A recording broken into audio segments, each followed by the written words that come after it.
हरे कृष्ण। सनातन धर्म में पुरुषोत्तम मास यानी अधिक मास की अत्यधिक महिमा बताई गई है और इस मास में पड़ने वाली पूर्णिमा सबसे खास होती है, बहुत पुण्यदायी होती है। इस दिन गंगा स्नान, भगवान विष्णु और चंद्रदेव की पूजा, दान पुण्य और व्रत का विशेष महत्व बताया गया है। धार्मिक मान्यता है कि अधिक मास की पूर्णिमा पर किए गए दान और जप तप से कई गुना पुण्य फल की प्राप्ति होती है और जीवन में सुख समृद्धि आती है। इस बार अधिक मास की पूर्णिमा तिथि 2 दिन पड़ रही है और ऐसे में पूर्णिमा व्रत को लेकर संशय बना हुआ है कि किस तिथि में व्रत रखना सही रहेगा और साथ ही साथ इस बार पूर्णिमा के दिन भद्राकाल भी रहने वाला है। तो चलिए आपको बताते हैं पूर्णिमा की सही तिथि और स्नान दान और व्रत के शुभ मुहूर्त के बारे में। साथ ही आप जानेंगे भद्राकाल कब से कब तक रहेगा, चंद्रोदय कब होगा और इस दिन कौन कौन से शुभ और अशुभ संयोग बन रहे हैं। इस बार अधिक मास की पूर्णिमा तिथि 30 मई दिन शनिवार को सुबह 11:59 से प्रारंभ होगी। पूर्णिमा तिथि का समापन 31 मई रविवार को दोपहर 2:14 पर होगा। यानी कि पूर्णिमा इस बार शनिवार के दिन भी है और रविवार के दिन भी है, लेकिन पूर्णिमा का व्रत चंद्रोदय व्यापिनी तिथि पर रखा जाता है।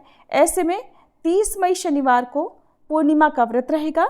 श्री सत्यनारायण व्रत भी इसी दिन रखा जाएगा और ये चंद्रोदय व्यापिनी तिथि होगी तो रात के समय चंद्रमा को अर्घ्य देकर व्रत का पारण भी 30 मई शनिवार को ही किया जाएगा। 31 मई रविवार को सूर्योदय व्यापिनी पूर्णिमा रहेगी और इस दिन पूर्णिमा का स्नान दान किया जाएगा। श्री सत्यनारायण भगवान की पूजा आप दोनों दिन कर सकते हैं। जो लोग विशेष रूप से श्री सत्यनारायण भगवान का ही व्रत रखते हैं, पूजा करते हैं, उन्हें शनिवार के दिन ही श्री सत्यनारायण भगवान का व्रत रखना चाहिए। एक बात आप जरूर ध्यान रखिएगा कि ये पूर्णिमा अधिक मास की पूर्णिमा है, ज्येष्ठ मास में पड़ रही है, इसलिए ज्येष्ठ अधिक मास की पूर्णिमा होगी।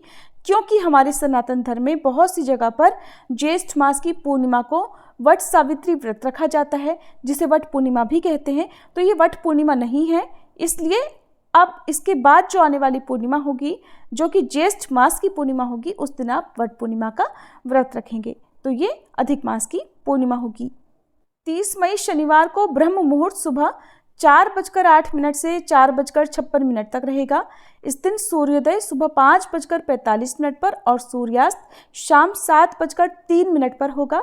परिघ योग सुबह 4:35 तक रहेगा। इसके बाद में शिव योग प्रारंभ होगा और अभिजीत मुहूर्त सुबह 11:57 से दोपहर 12:50 तक रहेगा, जिस समय में आप श्री सत्यनारायण भगवान की पूजा कर सकते हैं, कथा श्रवण कर सकते हैं।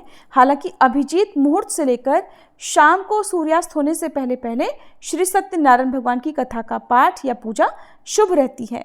इस दिन राहु काल सुबह 9 बजे से 10:30 बजे तक रहेगा और भद्रा काल सुबह 11:57 से शुरू होकर देर रात 1:05 पर समाप्त होगा।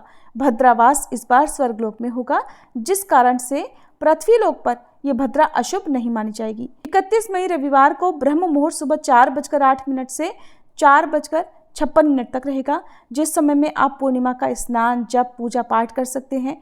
सूर्योदय होगा सुबह 5:45 पर, सूर्यास्त होगा शाम 7:04 पर। सर्वार्थ सिद्धि योग इस दिन बन रहा है, जिसमें शिव योग सुबह 5:24 तक रहेगा। बाद में सिद्धि योग प्रारंभ होगा। अभिजीत मुहूर्त सुबह 11:57 से दोपहर 12:51 तक रहेगा। राहु काल शाम 4:30 से 6 बजे तक रहेगा। कई बार श्रद्धालु चंद्रोदय व्यापिनी तिथि के अनुसार पूर्णिमा का व्रत रखना भूल जाते हैं। ऐसे में आपको बता दें कि पूर्णिमा का व्रत जो लोग चंद्रोदय व्यापिनी तिथि पर रखते हैं, उनके द्वारा रखा गया व्रत ही पूर्ण मान्य होता है, क्योंकि इस बार रविवार को दोपहर में ही पूर्णिमा तिथि समाप्त हो रही है। ऐसे में चंद्रोदय होने पर पूर्णिमा तिथि विद्यमान नहीं रहेगी, इसलिए आप शनिवार को ही पूर्णिमा का व्रत रखिएगा। और 30 मई शनिवार को चंद्रोदय होगा शाम 6:28 पर। तो इस समय के बाद से आप चंद्र देवता को अर्घ्य देकर अपना व्रत खोल सकते हैं। कुछ लोग अगले दिन अन्न ग्रहण करके व्रत का पारण करते हैं, तो कुछ लोग शनिवार को ही खीर का भोग भगवान को लगाकर उसे प्रसाद रूप में ग्रहण करके फिर फलाहार कर लेते हैं। 31 मई रविवार को चंद्रोदय शाम 7:22 पर होगा। ये थी आज की वीडियो। उम्मीद है जानकारी आपको पसंद आई होगी।